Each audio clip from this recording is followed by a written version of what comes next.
Dear students, in today's class we are going to discuss about the projectile motion.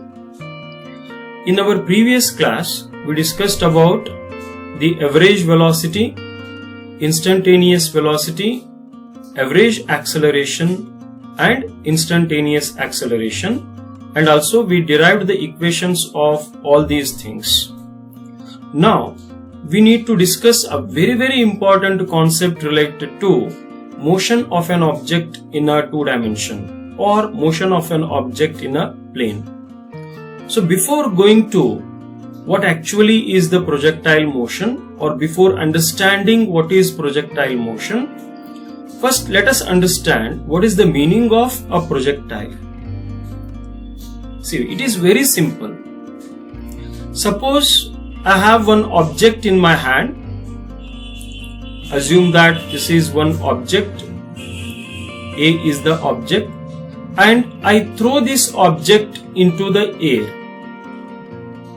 As soon as I release this object, the object moves, and as it moves, it will be under the influence of gravitational force. As soon as that object is released from my hand, that object will be under the influence of the gravitational force or under the influence of gravity. Now, any such object which is thrown in the air and which after that, if it is under the action of gravity, then such object is called as the projectile. Okay? Very simple. See, projectile is nothing but it is an object. It is an object. What kind of object? The object which is thrown in air. Okay. So when it is thrown in air, then some initial velocity will be given to that object. That object starts to move with some initial velocity, right? After that, what happens? It comes under the action of what? Gravity. So any such object is called as projectile. Very simple. For this, I can give many examples. So just now I took one example of, say, throwing a stone.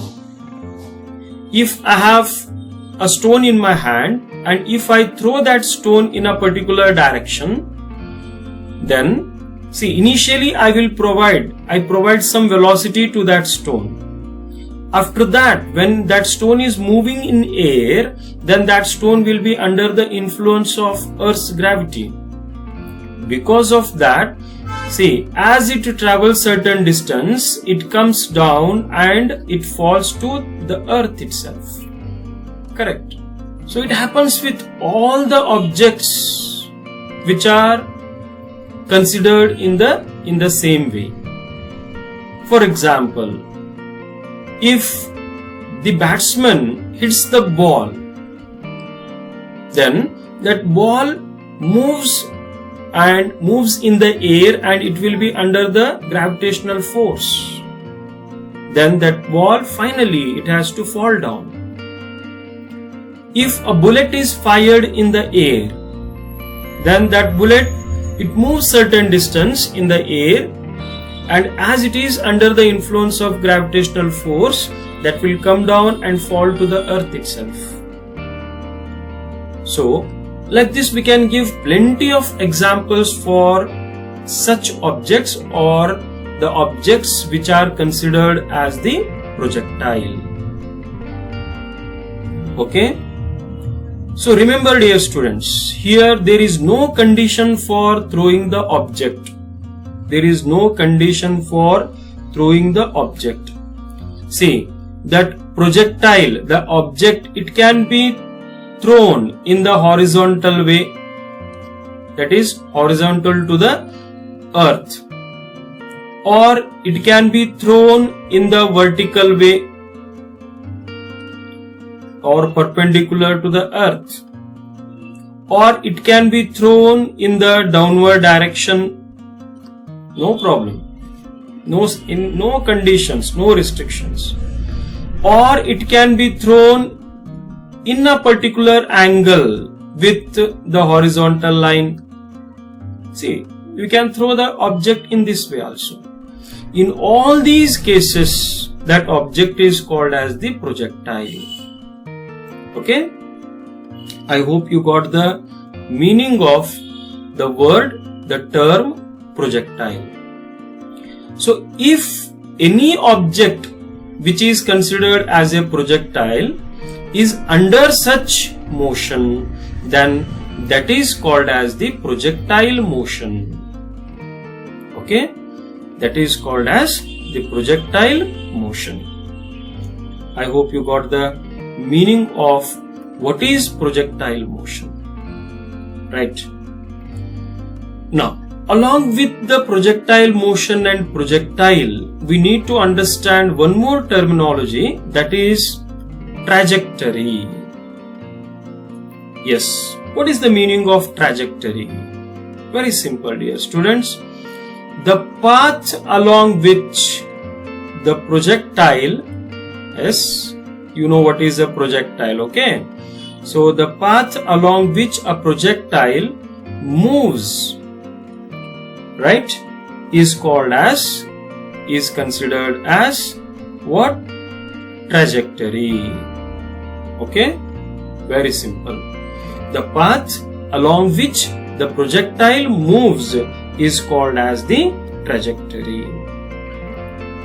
Right? So here, while considering the trajectory, see, we may consider, any type of paths.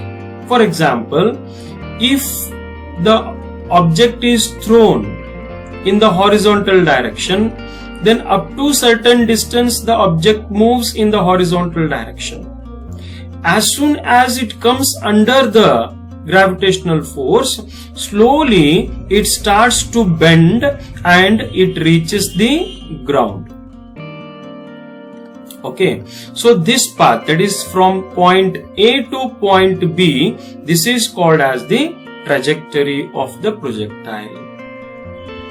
Yes, if one object is thrown, for example from point P, if one object is thrown like this by making some angle with the horizontal, right, by making some angle with the horizontal, then that object moves certain distance, it reaches the maximum height.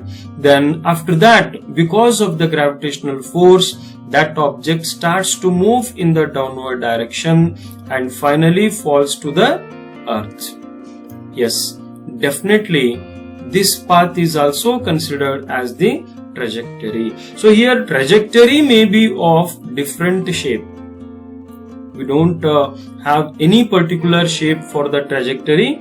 It may be having different shapes, but it all depends upon how you are throwing the object, or how the object has been, or how the projectile has been thrown. After this discussion, we need to consider one more concept. We need to consider the velocities which will be associated with this projectile motion. See, I told you, dear students, that whenever we throw the object, then that object will be having some initial velocity, and usually we know that initial velocity is represented by u. Okay, in whatever way you throw, it will be having some initial velocity, right? But as we are considering the motion of the object in a two-dimensional plane, okay, I repeat it once again, listen it carefully. As we are considering the motion of the object in a two-dimensional plane, yes, so the initial velocity of that object can be considered under two different cases, right? Or we can say that that object will be having two velocities, okay, according to the plane of the motion. or according to the plane in which the object is moving. See, one velocity is considered as the horizontal velocity. Horizontal velocity. Okay, this is one velocity. Another one is considered as the vertical velocity, or we can consider them as the components of velocities also. One is the horizontal component of velocity, another one is the vertical component of velocity. See, dear students, this horizontal component of velocity, it is considered as uniform velocity. It is assumed to be uniform. We consider that object, the horizontal component of the velocity of that object is not changing with respect to time. Correct. So therefore, it is considered as always uniform. Remember this point because it is going to be used in the next discussion. Okay. See, and also it is considered as uniform because the effect of air pressure, effect of surrounding air is considered as zero. Okay, because of this reason only the horizontal velocity is considered as uniform velocity.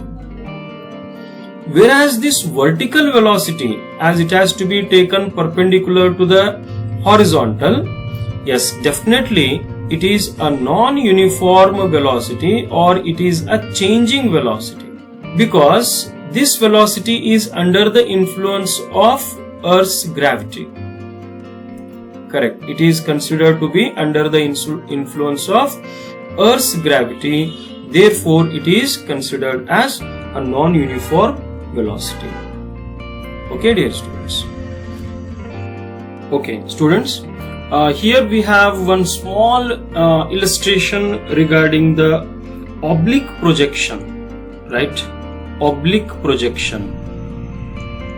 Yes. What do you mean by oblique projection? Very simple. If any object is made to move in the air, and if that object is initially thrown in a particular direction, right, such that the object makes some angle with the horizontal line, then that kind of projection is called as the oblique projection. Very simple. I repeat it once again.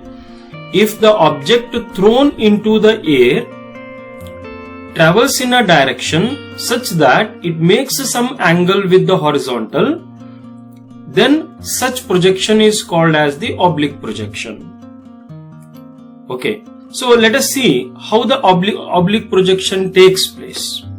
Here we have one object, blue colored object, and if it is thrown along the red line, yes, it is the direction of projection such that that direction makes an angle theta with the horizontal line, then what happens?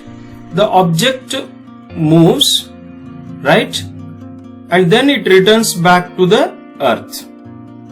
So it covers a curved path, and of course we know that this path is called as the trajectory. This path is called as trajectory. Okay, so therefore any object which is under the oblique projection will be having the trajectory of this form, and this trajectory is called as parabola.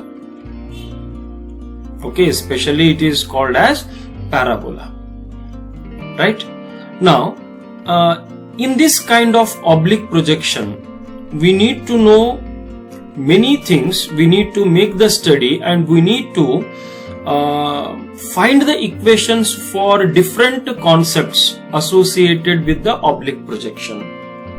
Okay. So, very important things what we are going to cover in, they are, first one, we are going to find the equation for trajectory of the projectile. Okay, then we are going to find the equation of time of flight. Then we are going to find the equation for range. Yes, I'm going to tell you in detail about what actually is the range and how to find the equation of the range. Then finally we are going to find the equation for height of projection. Okay, height of oblique projection. See, these four things are going to be covered in this particular discussion. But anyway, see, all these four things cannot be covered in this one video. Hence, I am going to consider only the first thing, that is the equation for trajectory of the projectile. So let us move towards the concept of finding the equation for trajectory of the projectile. See what actually it is. What is the meaning of equation of trajectory? See, it is very simple. Dear students, just to recall your high school, there you used to learn about the equations of straight line. Okay, equations of straight line. See, that equation of straight line was called as the linear equation, correct? So by solving that equation, we used to get a straight line in the Cartesian system, isn't it? In the same way, here we have the trajectory, a curved path, which is called as parabola. Okay, trajectory is called as parabola. Then there must be equation for the trajectory also, because as we have the equation for a straight line, in the same way we have the equation for a parabola or trajectory. Then what is the equation, or in what form the equation will be? So that is our main discussion.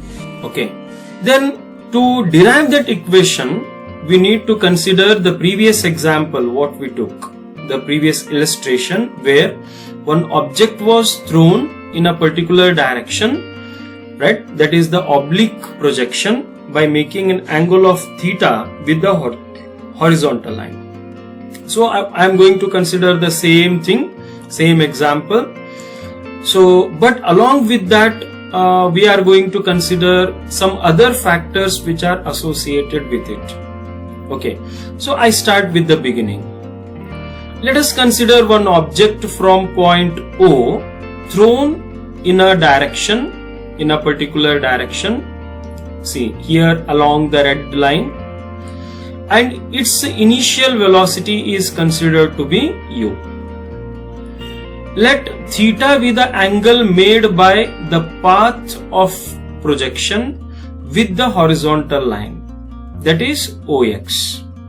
Okay, so OX is the horizontal line, and that object makes an angle of theta with this OX. Now what happens to this object? That object moves certain distance. As it is moving under the gravity, it changes its direction, it reaches the maximum height, and finally it returns back to the ground. Correct. So it creates a trajectory, it creates the path of motion which is parabola in shape. Okay. Now this initial velocity, as we know, it is a vector quantity. Hence this initial velocity can be resolved into two components, because the object is moving in a plane. Whenever any object is moving in a plane, and if we are considering any vector there, just you recall the last discussions what we have made, right? All those vectors are resolved into two components. One component along the horizontal line and another component along the vertical line. Okay, so the initial velocity along the horizontal line is represented by ux, because it is along the x-axis. Even you can think or you can consider it like this, right? It is considered as ux along the horizontal line, along ox, right? Similarly, the vertical component is denoted by uy, and it is taken along OY, along the y-axis. Okay, dear students. Now, we need to consider the position of the object at certain point. See, suppose after t seconds of time, assume that the object is present at point P. Okay, after t seconds of time, if we assume that the object is present at point P, then the horizontal distance covered by the object, I repeat it once again, listen carefully, it is very, very important. The horizontal distance covered by the object is represented by x. So, x is the horizontal distance covered by the object. Similarly, at this particular position, the vertical distance covered by the object, it is considered as, or it is represented by y. Okay, so consider all these factors together. After considering all these factors, we need to derive the equation. Okay, now let us write all these things systematically. If u is the initial velocity of the projectile, right, of the projectile, then this initial velocity is resolved into two components. One is ux, which is taken along x-axis, another is uy, which is taken along y-axis. See, the component along x-axis is represented by u cos theta. Remember this. Always the component along the horizontal line is represented by u cos theta, and the component along the y-axis is represented by u sin theta. Okay, you consider these two representations. Now, after time t, after time of t seconds, the object or the projectile has covered some distance along x-axis as well as along the y-axis, isn't it?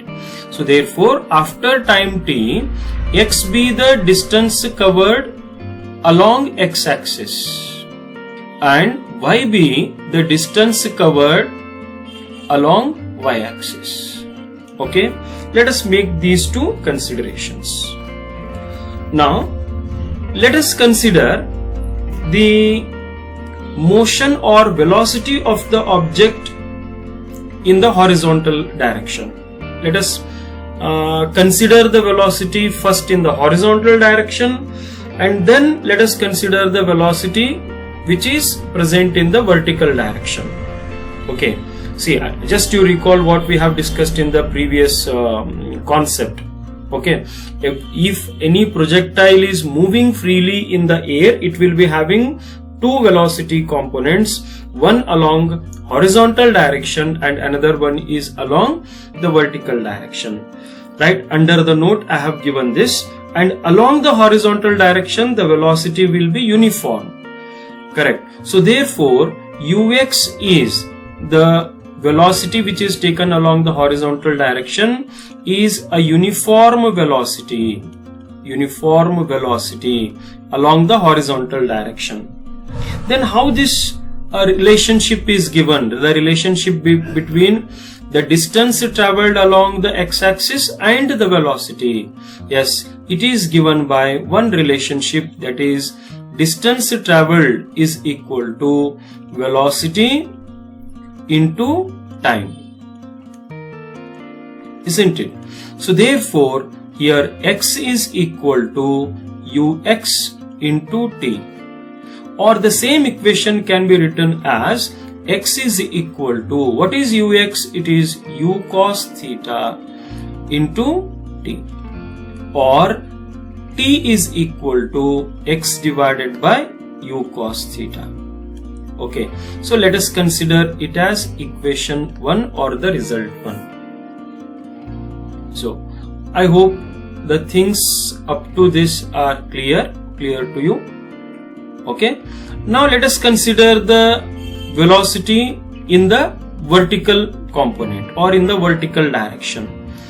See, if along the vertical direction the velocity is taken, it is a variable component.